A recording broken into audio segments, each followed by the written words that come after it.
ईश्वर की कृपा सब पे बनी रहे। सब ईश्वर की कृपा और प्रेरणा से धर्म मार्ग की ओर, सत्य मार्ग की ओर, कल्याण मार्ग की ओर प्रेरित हों। सब वेदों के अनुयायी बने, परोपकारी बने, सज्जन बने, धर्मात्मा बने। सभी धर्मात्माओं को नमन। विगत चर्चा में हम देव पूजा की चर्चा कर रहे थे, यज्ञ के अर्थ के संदर्भ में, और देव क्या है, पूजा क्या है, इसके अर्थों पे, इसके विषय में हमने विचार किया।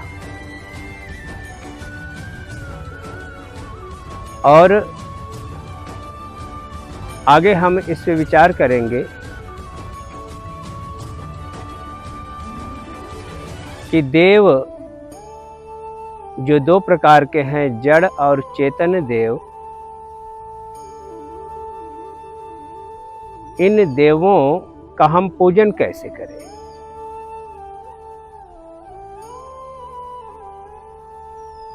देवता के गुण धर्म स्वभाव को जाने बिना उसके सत्कार की विधि, उसके पूजन की विधि, उससे स्वयं के लाभ और जन सामान्य जीव मात्र के कल्याण की कामना पूर्ण नहीं हो सकती। इसलिए हमारे यहाँ कहा गया है, सामान्य कहावत भी है कि जैसे देवता वैसी पूजा। और ध्यान रखना, हमने पीछे भी चर्चा करी कि पूजा के योग्य सिर्फ और सिर्फ देव है।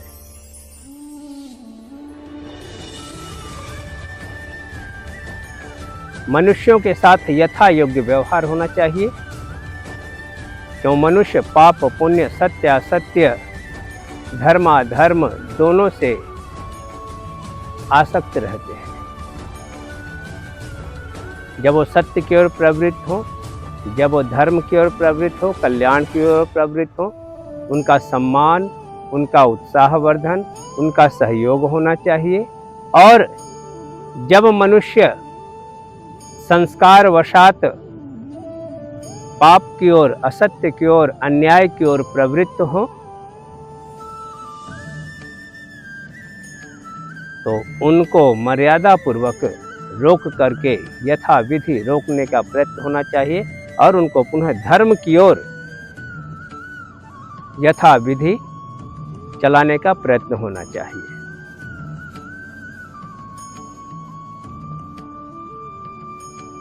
तो जड़ देव और चेतन देव, संक्षिप्त चर्चा करी थी हमने चेतन देवों के विषय में। शास्त्र में कहा, मातृदेवो भव, पितृदेवो भव, आचार्य देवो भव, और कहा विद्वांसो ही देवा।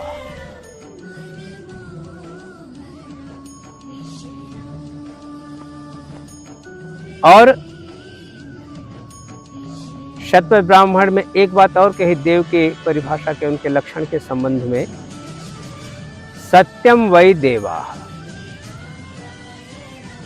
जो सत्यवादी होते हैं, सत्याचरण वाले होते हैं, सत्य मार्ग के अनुयायी होते हैं, वही देव होते हैं। तो जो माँ, पिता, आचार्य के रूप में सभी साधु, संत, महात्मा, विद्वान, परोपकारी, धार्मिक जन सभी आ जाते हैं।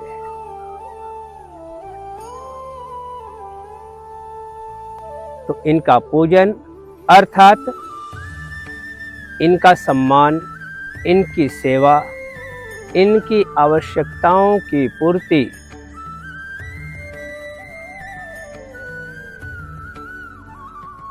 लग्जरी की नहीं, आवश्यकताओं की पूर्ति यह प्रत्येक धर्मात्मा का कर्तव्य है।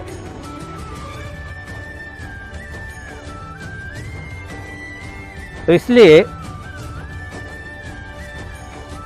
एक बात और कहना चाहूँगा कि शास्त्रों ने कहा मातृदेवो भव।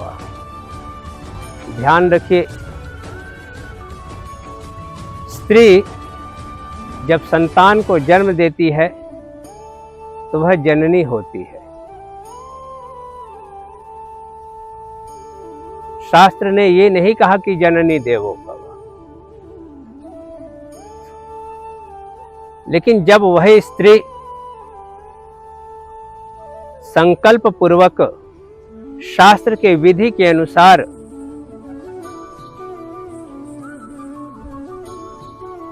और कल्याण की भावना से, धर्म के उत्थान के, रक्षा के, पोषण की भावना से प्रेरित होकर के विधि पूर्वक संतान को जन्म देती है, उसका निर्माण करती है,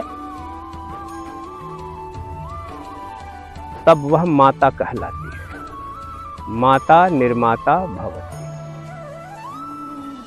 माँ निर्माण कर्त्री है, और निर्माण वही कर सकता है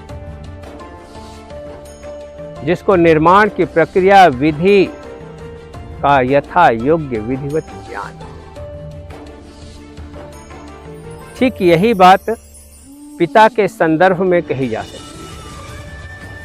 जनक नहीं कहा, पिता कहा, पिता देवो पितृदेवो भव। और पिता कहते हैं जो पालन करता है। पालन का अर्थ होता है जो उन्नति की ओर प्रेरित करता है, जो उन्नति के मार्ग को प्रशस्त करता है, और उन्नति के मार्ग को, स्वस्थता के मार्ग की ओर वही प्रेरित कर सकता है, प्रशस्त कर सकता है, ले जा सकता है जो स्वयं उन्नति के मार्ग को, धर्म के श्रेय के मार्ग को स्वयं जानता हो, मानता हो और व्यवहारिक रूप से अपने आचरण में लाता हो।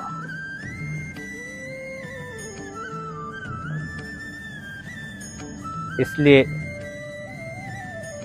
ईश्वर भी माता है, ईश्वर भी पिता है, आचार्य भी माता और पिता दोनों ही है।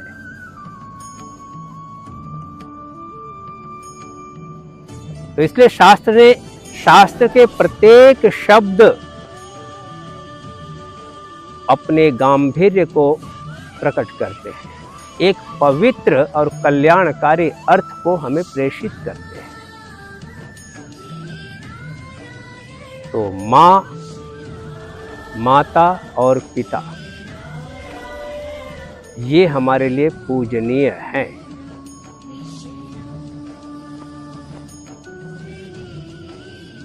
जनक और जननी भी सम्माननीय है, लेकिन अगर वो अधर्म की ओर प्रेरित हो जाते हैं, हो जाता है, जीवात्माओं के संस्कार होते हैं भिन्न भिन्न,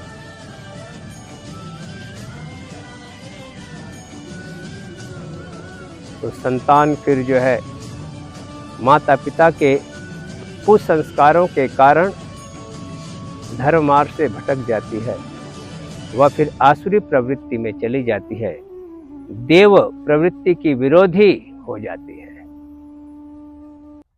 तो वहां देव पूजा का मतलब ही नहीं होता।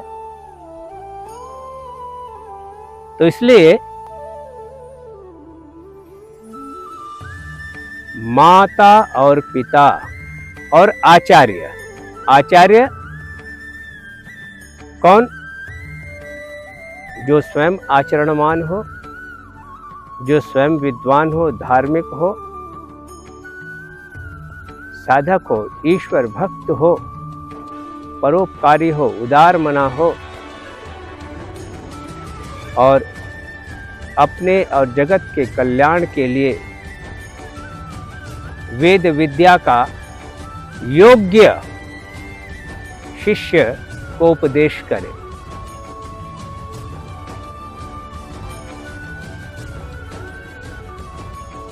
आज के शिक्षकों की तरह, आज के टीचरों की तरह नहीं कि शिक्षा का, योग्यता का, डिग्री का एकमात्र पैमाना है बस जो लिख दीजिए या व्यक्ति जो उसका फी भर दे मूल्य चुका दे वह उस योग्य बन जाता है। वैदिक व्यवस्था, वैदिक शास्त्र कहते हैं, वेद कहता है कि विद्या के अधिकारी बनना पड़ता है। जो विद्या का अधिकारी नहीं वो विद्यार्थी नहीं हो सकता, वह शिष्य नहीं हो सकता। इसलिए आचार्य के रूप में व्यक्ति का धर्म बढ़ जाता है, व्यक्ति का कर्तव्य, व्यक्ति का दायित्व बृहत्तर हो जाता है।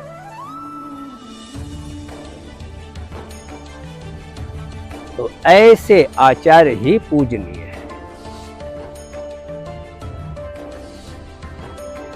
और विद्वान, आचार्य विद्वान होना चाहिए, जो विद ज्ञान अनुभव से, सिर्फ पुस्तकी ज्ञान नहीं। आज हम अनेकों शिक्षकों को, प्रोफेसरों को देखते हैं जो स्वयं नशा करते हैं, शराब पीते हैं, सिगरेट पीते हैं, हमने खूब देखा है। स्वयं अधर्माचरण करते हैं, भ्रष्टाचार करते हैं, डिग्री बांटते हैं पैसे लेकर के। ये आचार्य नहीं, ये निर्माता नहीं, ये देव नहीं, ये असुर हैं। ऐसे सम्माननीय लोग नहीं हो सकते। तो इसलिए ये जो देव हैं हमारे, जो साधक हैं, जो सम्माननीय हैं, जो सन्मार्ग में हमें प्रेरित करते हैं, जीवन के, प्राण के उत्थान की प्रक्रिया को प्रशस्त करते हैं, ऐसे जो हमारे सजीव देव हैं, इनकी पूजा की विधि ये है कि हम इनको सम्मान करें, इनकी सेवा करें और आवश्यकता पड़ने पर समय के अनुसार, आवश्यकता के अनुसार हम इनकी आवश्यकताओं का पूर्ण करें, इनका ध्यान रखें, इनके उचित आज्ञाओं का पालन करें। यही सजीव देव की पूजा है। और जब तक हम भारतवासी हम ऐसे देवों की पूजा करते रहे, हम स्वस्थ रहे, पवित्र रहे और सुखी रहे और कल्याण मार्ग की ओर हम बढ़ते रहे। तो इस वीडियो में इतना है कि हम अपने इस चेतन देवों की पूजा कैसे करें। ध्यान रखना, अगर हम चेतन देवों की पूजा सही से नहीं कर पाते तो उन्हें कष्ट होता है, और जो उन्हें कष्ट होता है तो हमारा उत्थान रुक जाता है, हमारा सुख घट जाता है और परिणाम स्वरूप हम भी जीवन में भटक जाते हैं, दुखी हो जाते हैं। परमात्मा हमको देव पूजा की ओर विधिवत अग्रसर करे, हम कल्याण के मार्ग की ओर अपने देवों के, पितरों के आशीर्वाद से बढ़ सके, ऐसी कामना। सब वेद विद्या के ओर प्रवृत्त हो। आप सबका बहुत बहुत धन्यवाद। ईश्वर सबका कल्याण करे।